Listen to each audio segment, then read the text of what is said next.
This is Tonya Renee with Express Yourself blog, the voice and the view of everyday people. We're here today with Bill Toole, who's running for the position of North Carolina Lieutenant Governor for 2020 elections.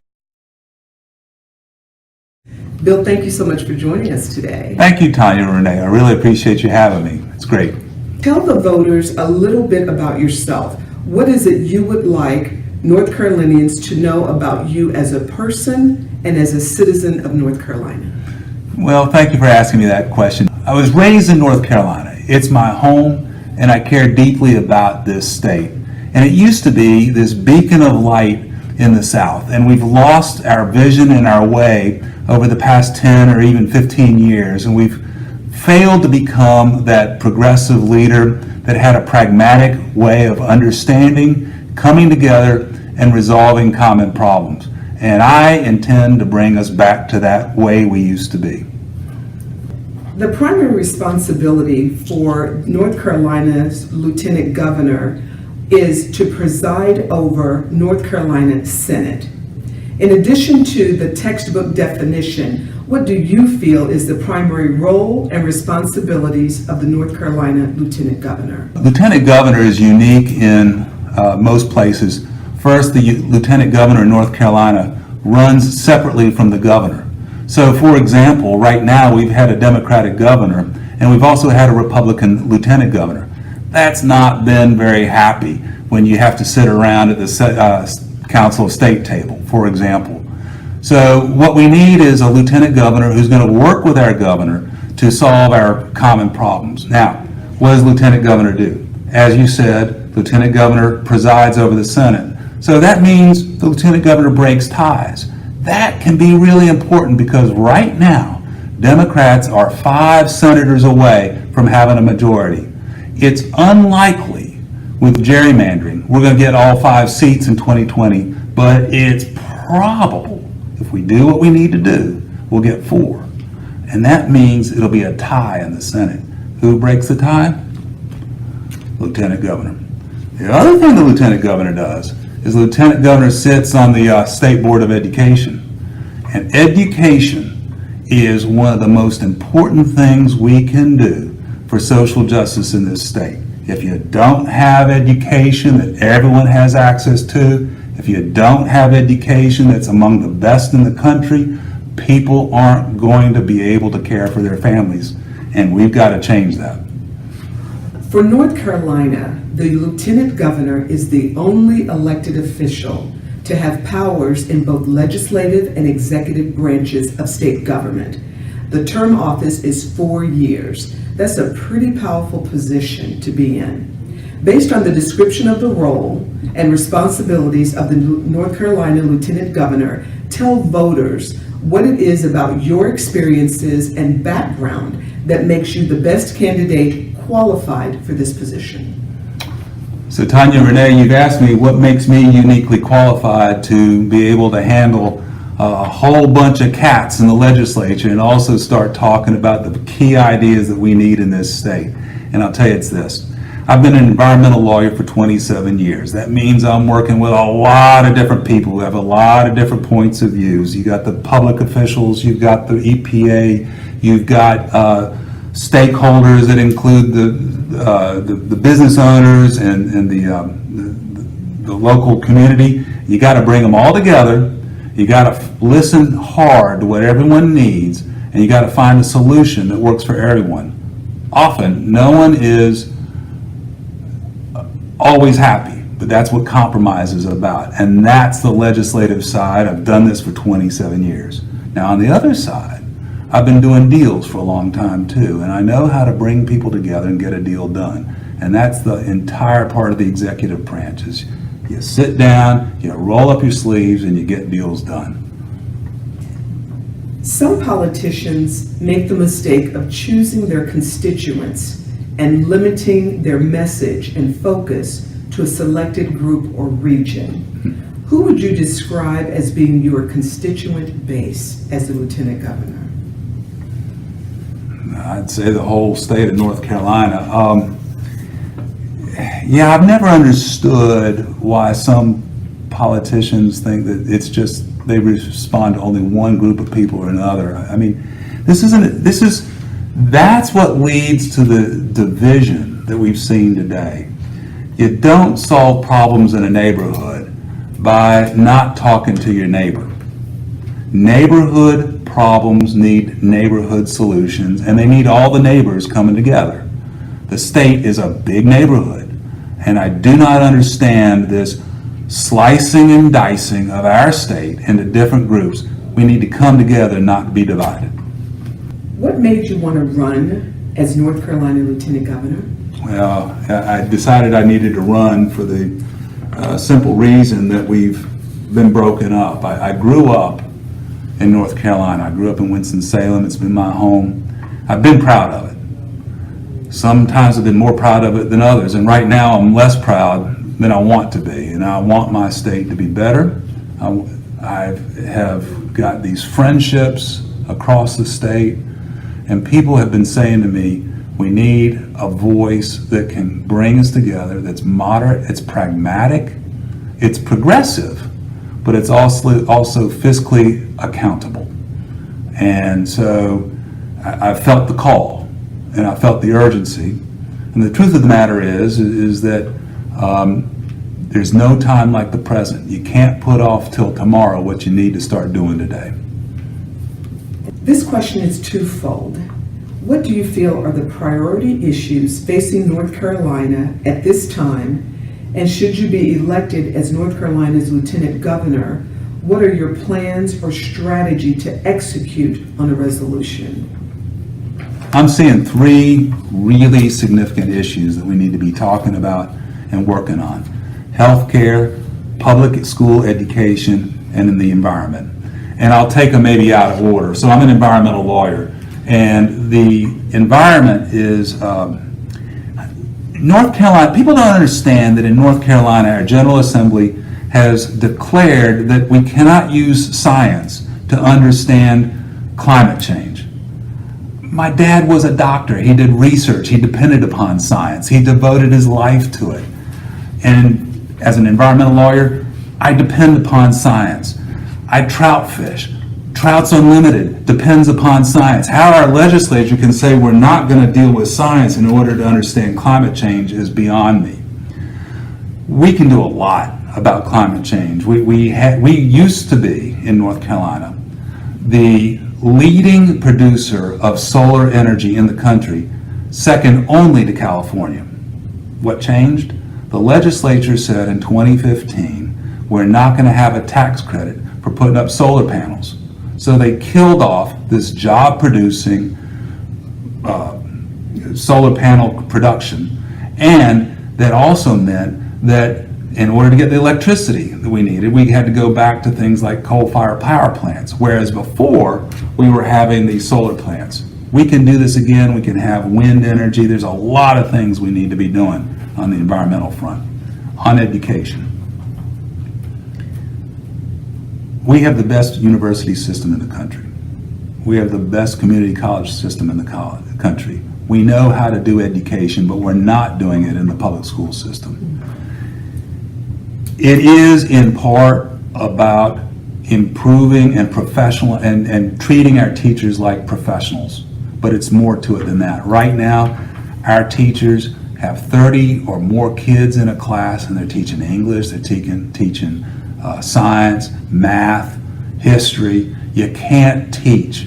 You can't manage a classroom well. You can't meet the needs of the individual student if you got all these kids and there's only one of you. 1 out of 4 kids is coming to school either hungry, they've got trauma in the home, or they're homeless. We have got to have in every school a school psychologist, a social worker, and a nurse. Why? That's where the need is. A kid cannot learn well when they're dealing with hunger, homelessness, or trauma in the home. With regard to health care, I'm 60 years old. My parents, my father has Alzheimer's, my mother is 87. I'm not alone. I have met too many families who are caring for an aging loved one in the home without help. And I've met too many, mostly women, mothers, daughters, wives, who are spending their entire life savings taking care of this aging loved one, and they got nothing left for themselves. That cannot continue. It's an enormous problem. I don't claim to have an answer to that, but I do know this. No one's talking about it, and it is an enormous problem. Another big healthcare issue that we haven't been talking about is we have a lot of teen depression. In fact, teen suicide, second largest cause of death in North Carolina after auto accidents. I was talking to a lady the other day over in Union County. She admitted her child to the emergency room for suicide watch. 48 days later, he was still there. Why? There was no room at the treatment center. We can do better, and we've got to. This is a real crisis for us. But again, you don't hear the politicians talking about it. I know this. You don't solve a problem if you don't talk about it. You got to talk about the elephant in the room. How do you eat an elephant? One bite at a time. That's the way we're going to solve our problems, working one bite at a time. Candidate Toole, I'm going to piggyback on a couple of things that you just talked about. One, of course, is health care.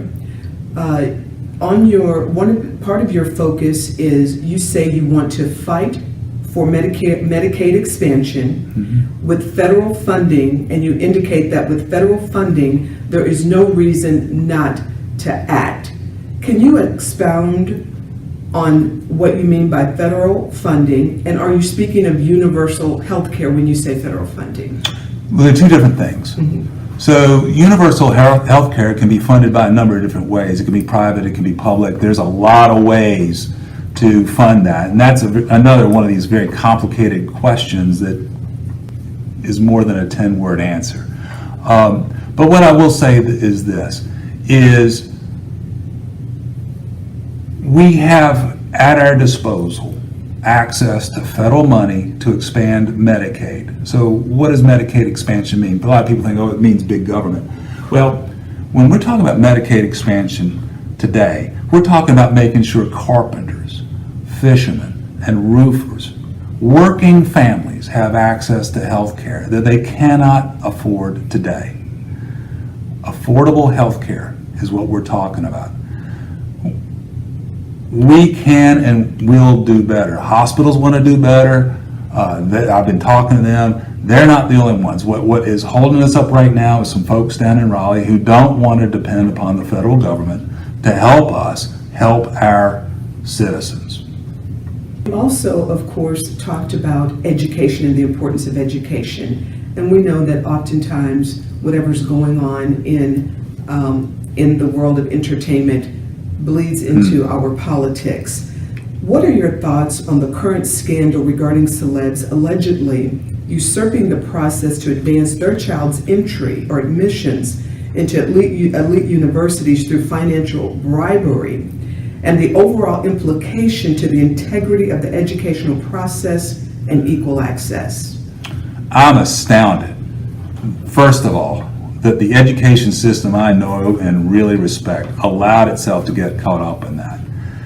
I am offended that people are throwing their weight around and taking advantage of people who don't have the means. It angers me to where I lose words. I'm delighted it's being called out. I hope people become mortified, and that whoever can be taken advantage of and made to pay, they need to. But what really upsets me is that they were taking places away from kids who had earned it. And that's what I cannot stand. I'm fine with some people being better than me. I am not fine with people taking advantage of their superior resources to my expense or your expense. I want an even and level playing field, and that's where I think government can and should be better. North Carolina, of course, has been in the news regarding voting-related challenges, from gerrymandering to voter fraud as it relates to the 2018 9th Congressional District race between Republican Mark Harris and Democrat Dan McCready.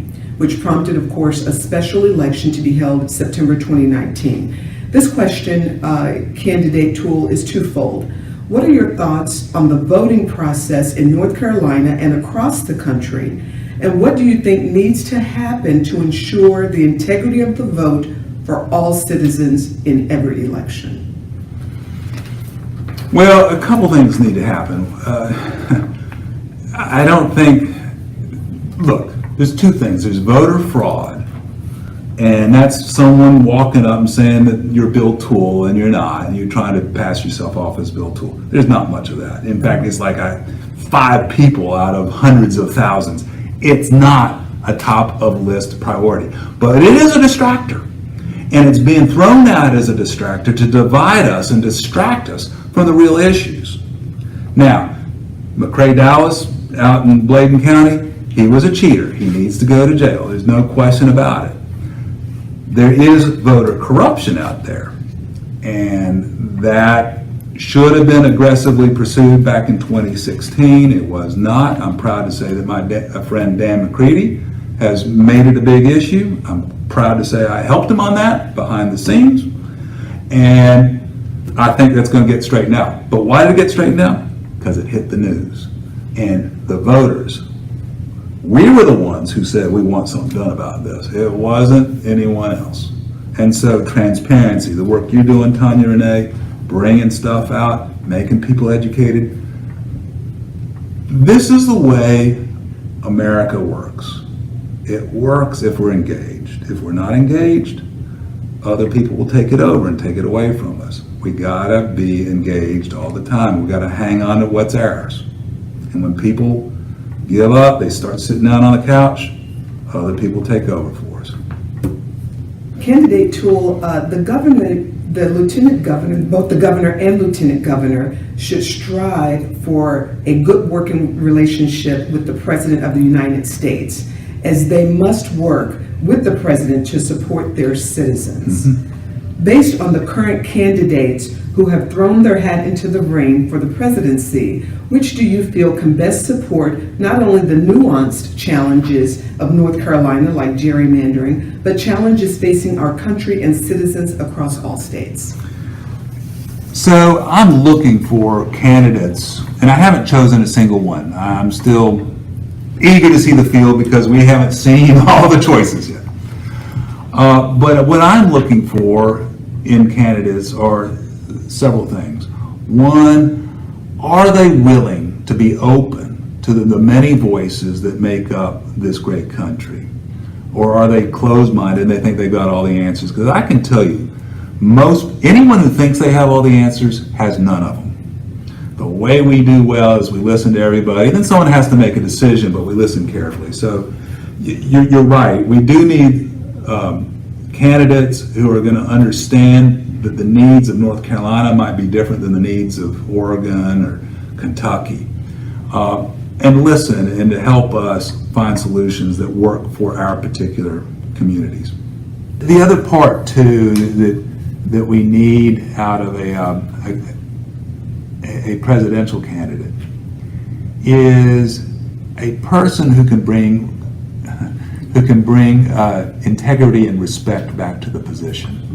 We've lost that, and that's just not acceptable. If we don't respect the person in office, we're not going to respect even the good decisions that come out of that office. We need respect. It's just no different than having your child respect your parent. You got to have it. In conclusion, I have a couple more questions. What are some of the things that you are most proud of in both your personal and civic life? So Tonya, Renee, I was on city council in Belmont. That's a small town west of Charlotte, across the Catawba River.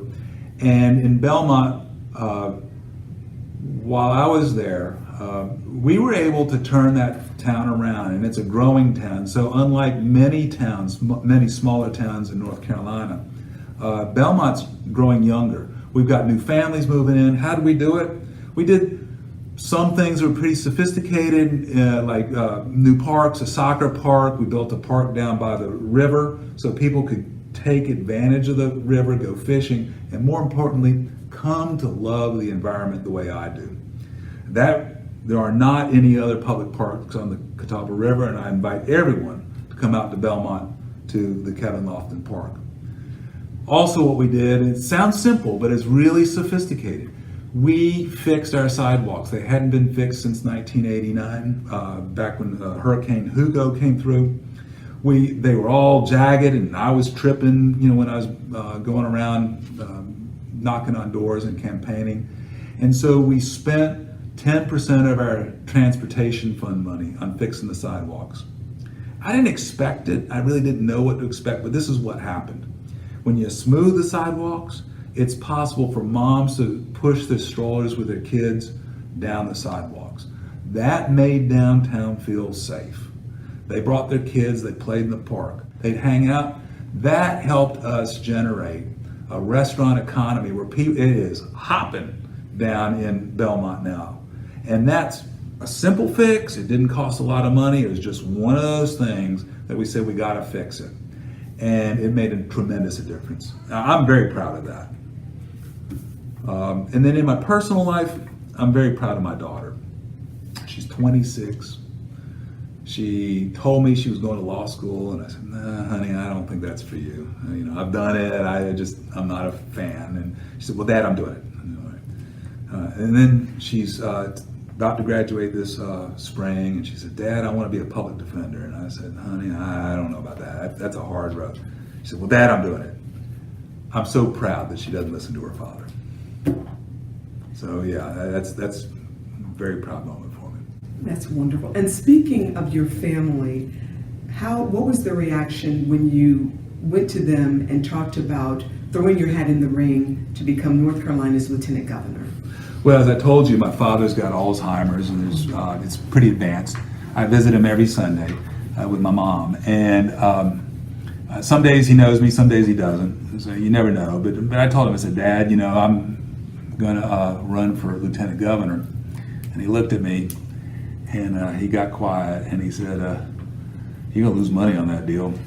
You ought to be a lawyer."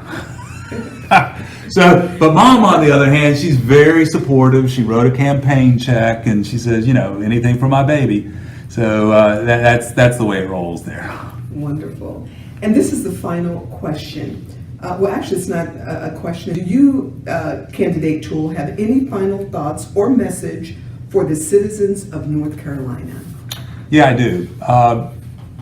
This election is about us. It's about you. It's about me. It's not about the candidate. It's about the voters. And here is the thing. The voters have to get out. You have to be motivated. You have to talk to your neighbors, your friends, your relatives, and say, look, if you don't vote, you cannot stop and complain. I don't want to hear it. If you do vote, I think we are going to be delighted because y'all know what you need and you want. Candidate Toole, thank you so much for this interview. I really appreciate it, and I appreciate you recognizing everyday citizens and being willing to connect with them and answer their questions. Thank you so much. And Tonya, Renee, I want to thank you for this is a labor of love on your part, and you're helping folks really understand what's going on. Thank you for your insightful questions, and you've made me think, and I'm grateful for that. Thank you.